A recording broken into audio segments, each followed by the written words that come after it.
सहनावतु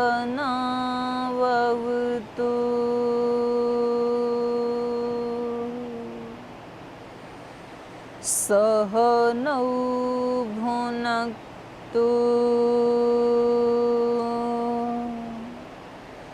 सह वीर्यं करवावहै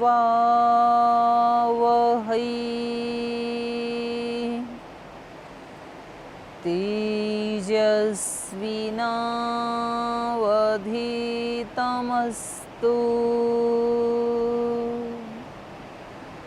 मा विद्विषावहै।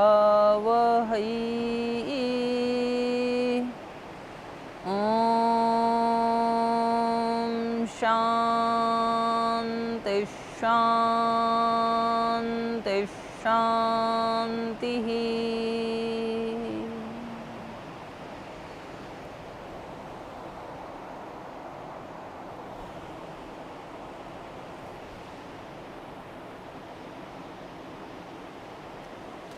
रामायण का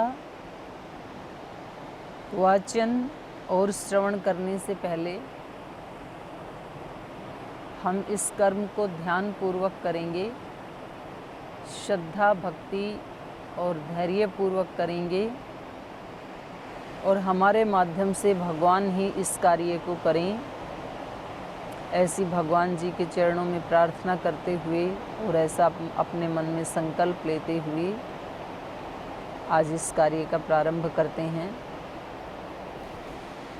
एक प्रकार से अभी तक हमने पहले रामायण का महात्म्य पढ़ा, रामायण क्यों पढ़नी चाहिए, फिर हमने किन लोगों ने ऐसा किया और उनको क्या फल मिला उसका इतिहास पढ़ा, उसकी विधि पढ़ी, कैसे पढ़नी चाहिए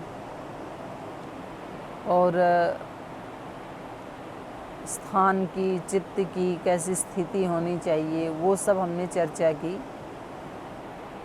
उसके बाद महर्षि वाल्मीकि जी नारद जी से पूछते हैं कि उन्हें कोई एक ऐसा वो काव्य इस संसार को देकर जाना चाहते हैं कि जिससे समस्त मानवता के सब प्रकार के कल्याण का जिसमें वर्णन हो, उनको उपाय दिया जा सके।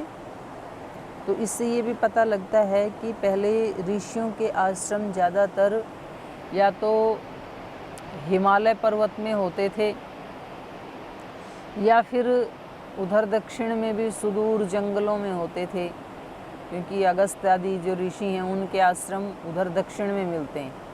वाल्मीकि जी का आश्रम यहीं कहीं हिमालय प्रदेश में था, ऐसा प्रतीत होता है, क्योंकि ये कह रहे हैं कि स्वर्ग से, वो भी वायु मार्ग से, नारद ऋषि आते जाते रहते थे इनके पास, महर्षि वाल्मीकि जी के पास।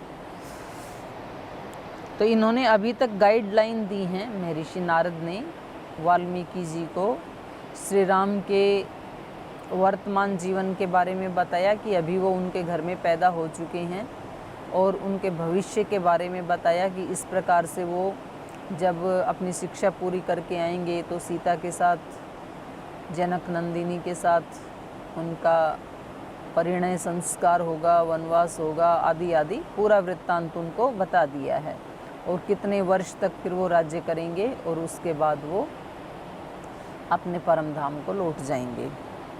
तो ये थी गाइडलाइंस। अब यहाँ से शुरू होता है रामायण का जो मूल पाठ है, वो शुरू होता है। तो ये दूसरा सर्ग है। नारदस्य तु तद्वाक्यं श्रुत्वा वाक्यविशारदः पूजयामास धर्मात्मा सह शिष्यो महामुनिं यथावत् पूजितस्तेन देवर्षिर्नारदस्तथा आपृच्छेवाभ्यनुज्ञात स जगाम विहायसम् स मुहूर्तं गते तस्मिन् देवलोकं मुनिस्तदा जगाम तमसा तीरं जाह्नव्यास्तु विदूरतः स तु तीरं समासाद्य तमसायामुनिस्तदा शिष्यं माह स्थितं पार्श्वे दृष्ट्वा तीर्थम् अकर्दमम् इदं तीर्थं भरद्वाज निशामय रमणीयं प्रसन्नाम्बो सन्मनुष्यमनो यथा। नारदस्य तु तद्वाक्यं श्रुत्वा, नारद के उस वाक्य को सुन करके वाक्य विशारदः, वो कैसे थे नारद जी? वाक्य विशारद माने बोलने में बड़े कुशल वक्ता थे, वाक्य विशारद थे। नारदस्य तु तद्वाक्यं श्रुत्वा वाक्य विशारदः, वाक्य विशारदः नारदस्य तद्वाक्यं श्रुत्वा स धर्मात्मा महामुनि सह शिष्यो पूजयामास। सह शिष्य, शिष्यों सहित महामुनिम, उस नारद मुनि को इन्होंने महर्षि वाल्मीकि जी ने पूजयामास, फिर उनका पूजन किया, वंदन किया, उनकी स्तुति की। पहले उन्होंने गाइडलाइन दी और उसके बाद उनको नाश्ता पानी करवाया, उनकी पूजा की, उनको दक्षिणा आदि दी और उनका आतिथ्य किया। यथावत् पूजितस्तेन देवर्षि नारदस्तथा आपृच्छेदेव अभ्यनुज्ञात स जगाम विहायसम। और यथोचित पूजा करने के बाद, तो हमारे यहाँ अतिथि सेवा, चाहे कोई व्यक्ति आश्रम में आता है चाहे कोई घर में आता है, लेकिन अतिथि को हमारे यहाँ भगवान ही माना जाता है। तो ऐसा नहीं है कि ऋषि लोगों के यहाँ कोई आए तो वो आतिथ्य नहीं करते हैं, वो भी आतिथ्य करते हैं। तो यहाँ महर्षि वाल्मीकि ने अपने शिष्यों सहित देव ऋषि, ये भी प्राचीन काल में डिग्रियाँ होती थी।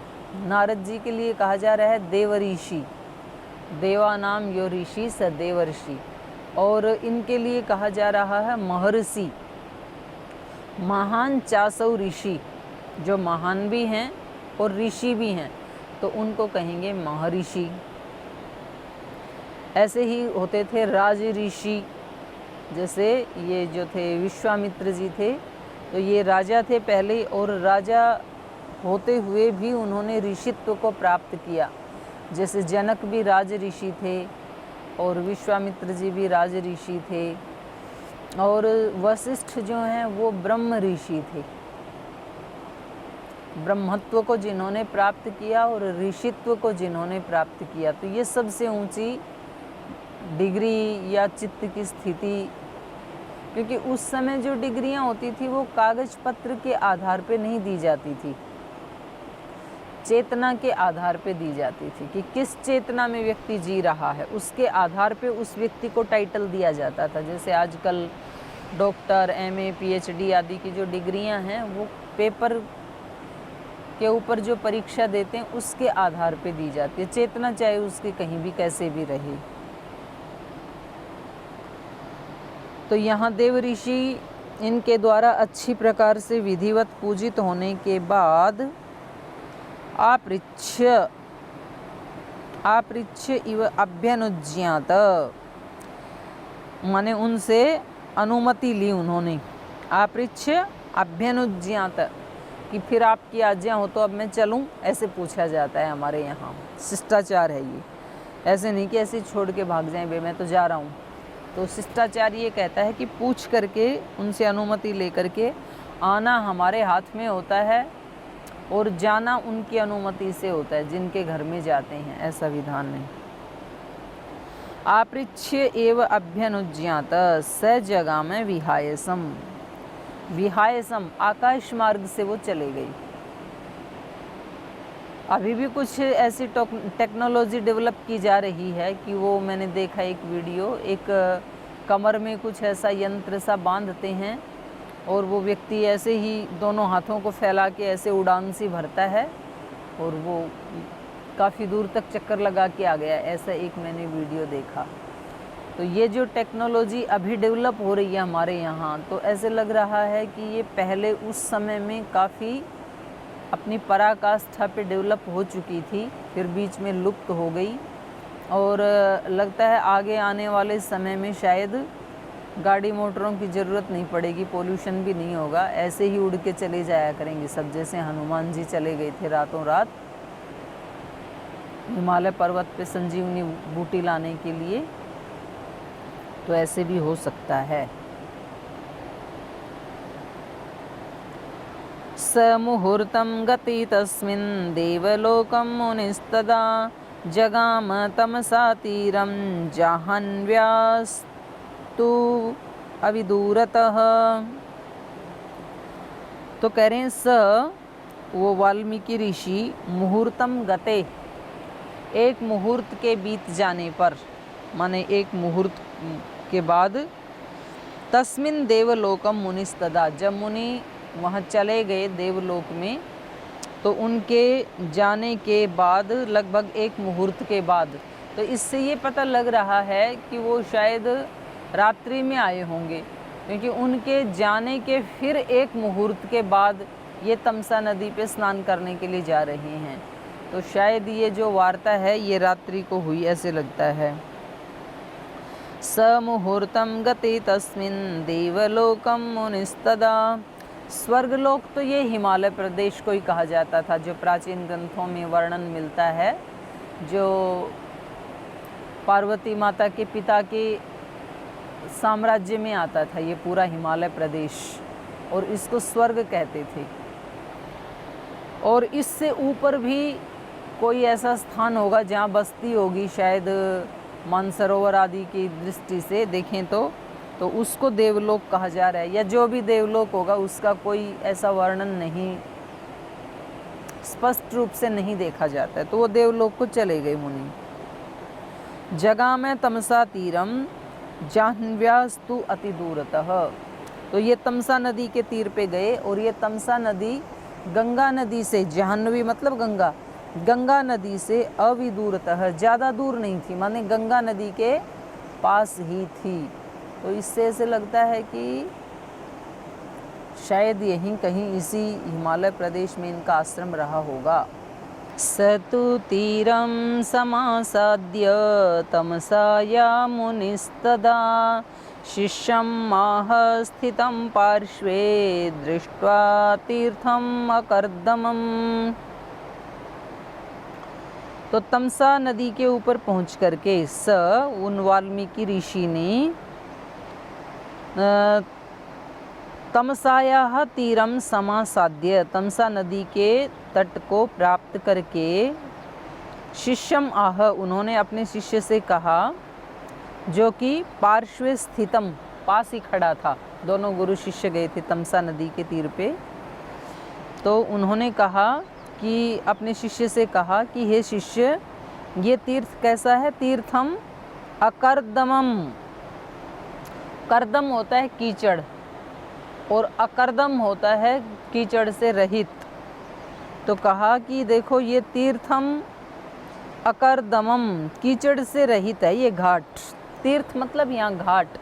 तमसा नदी के किनारे गए दोनों स्नान के लिए, और वहाँ जो घाट था, तो देखो कितना साफ़ सुथरा ये घाट है, यहाँ कोई कीचड़ नहीं है।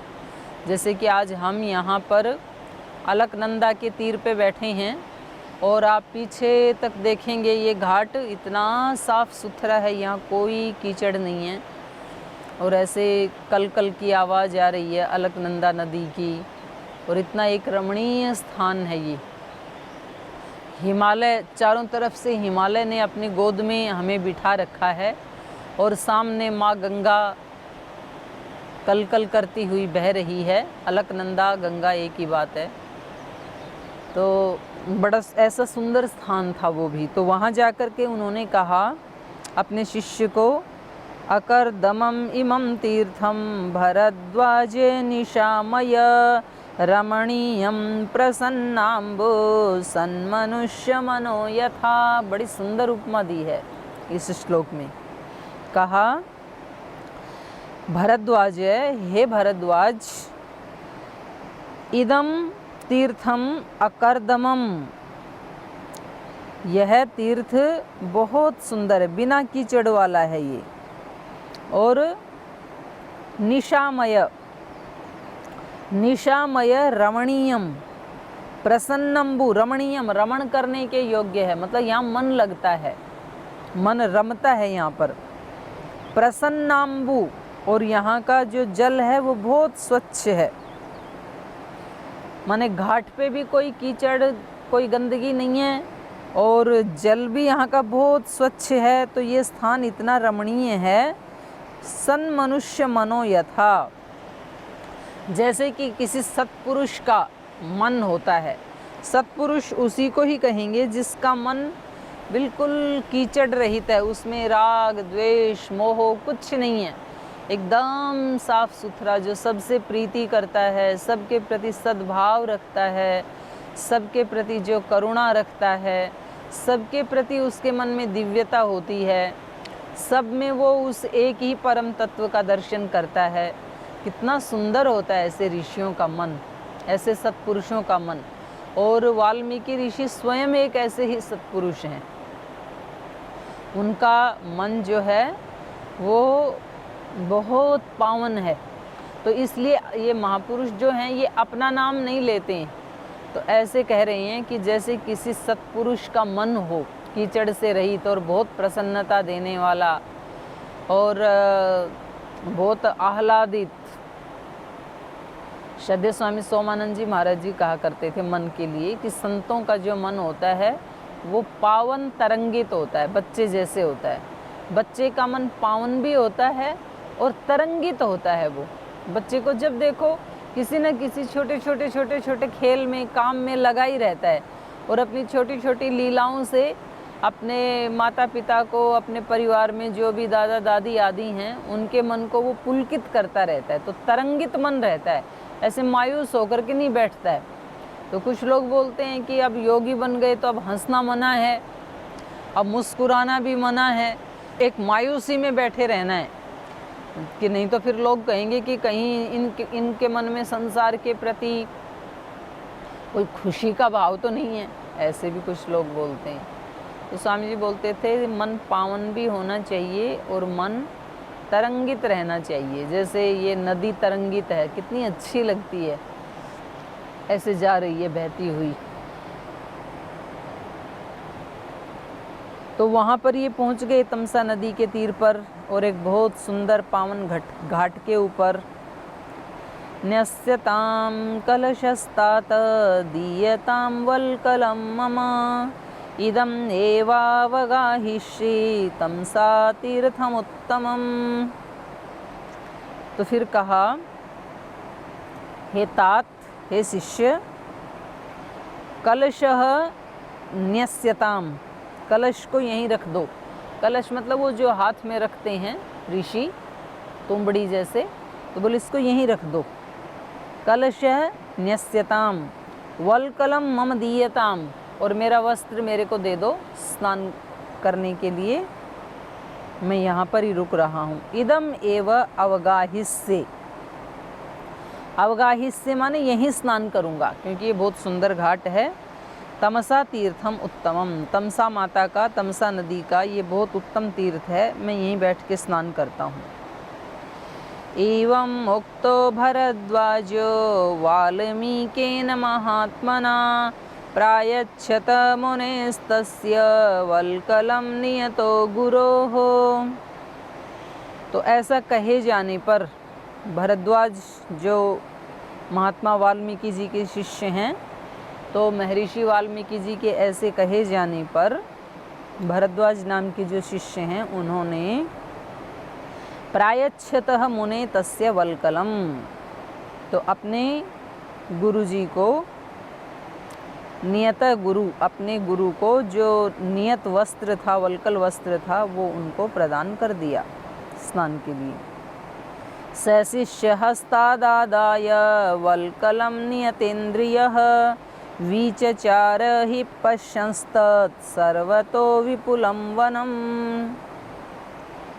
शिष्य हस्तात वल्कलम आदाय, अपने शिष्य के हाथ से वल्कल वस्त्र को लेकर के, नियत इंद्रिय, नियम में हैं या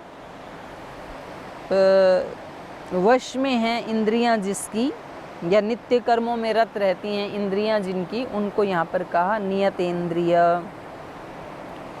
विचचार, तो वो वहाँ विचरण करने लगे। विचचार पश्यन् तत्सर्वतो विपुलम वनम, तो अपने शिष्य के हाथ से वस्त्र लेकर के, वल्कल वस्त्र लेकर के, नियतेंद्रिय, वो जितेंद्रिय जो महर्षि वाल्मीकि हैं, उन्होंने सर्वतो विपुलम वनम पश्यन्, उस पूरे विपुल वन को उन्होंने देखा कि देखो कितना अच्छा वन है ये, चारों तरफ सौंदर्य ही सौंदर्य बिखरा हुआ था वन का, उसको देखा। तस्याभ्यासे तु मिथुनं चरन्तम् अनपायिनं ददर्श भगवांस्तत्र क्रौञ्चयोश्चारुनिस्वनम्। तस्य अभ्यासे, अभ्यास मतलब नज़दीक, अभ्यास मतलब तो प्रैक्टिस होती है, और तालव्य शकार जो होता है अभ्यास, उसका मतलब होता है निकट। तस्याभ्यासे, उस तमसा नदी के निकट ही, उसके किनारे पर ही महर्षि वाल्मीकि जी ने मिथुनम चरंतम, अनापायिनम मिथुनम चरंतम, अनापायिनम जो एक दूसरे को छोड़ना नहीं चाहते, मतलब उड़ के जाते हैं तो दोनों साथ साथ, फिर आके बैठते हैं तो दोनों साथ साथ। यहाँ भी दो कबूतर मैं देख रही हूँ कई देर से, ये यहाँ आके बैठते हैं किनारे पे तो भी आके साथ साथ बैठते हैं, जब ये ऐसे उड़ के जाते हैं तो भी दोनों साथ साथ जाते हैं। तो ऐसे ही वहाँ किनारे पे, अभी भी वहाँ नदी के किनारे देखो वो पानी पी रहे हैं दोनों, तो साथ साथ ही पानी पी रहे हैं पक्षी, और जब ये उड़ के जाते हैं तो साथ साथ ही उड़ के जाते हैं। तो वहाँ उन्होंने ऐसे ही तमसा नदी के किनारे पर अनअपायिनम मिथुनम ददर्श, जो एक दूसरे को छोड़ना नहीं चाहते हैं, जो दोनों साथ साथ रहना चाहते हैं, ऐसे क्रौंच पक्षी के जोड़े को देखा उन्होंने।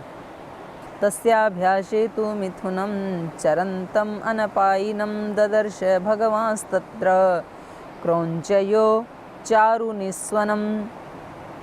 तो वाल्मीकि महर्षि जी ने चारु निस्वनम, चारु मतलब सुंदर, और निस्वनम माने वाणी, श्वास, तो जिनकी बहुत सुंदर आवाज़ में वो बोल रहे थे, कुछ वार्तालाप कर रहे थे शायद, तो ऐसे उनकी उस मधुर वाणी को तमसा नदी के तीर पे महर्षि वाल्मीकि जी ने देखा। तस्मात् तु मिथुनादेकं पुमां संपाप निश्चय जघान वैरनिलयः निषादः तस्य पश्यतः। लेकिन संसार में कई बार ऐसा भी होता है कि जो किसी को कष्ट नहीं देते हैं उनको भी कई बार कष्ट मिल जाता है।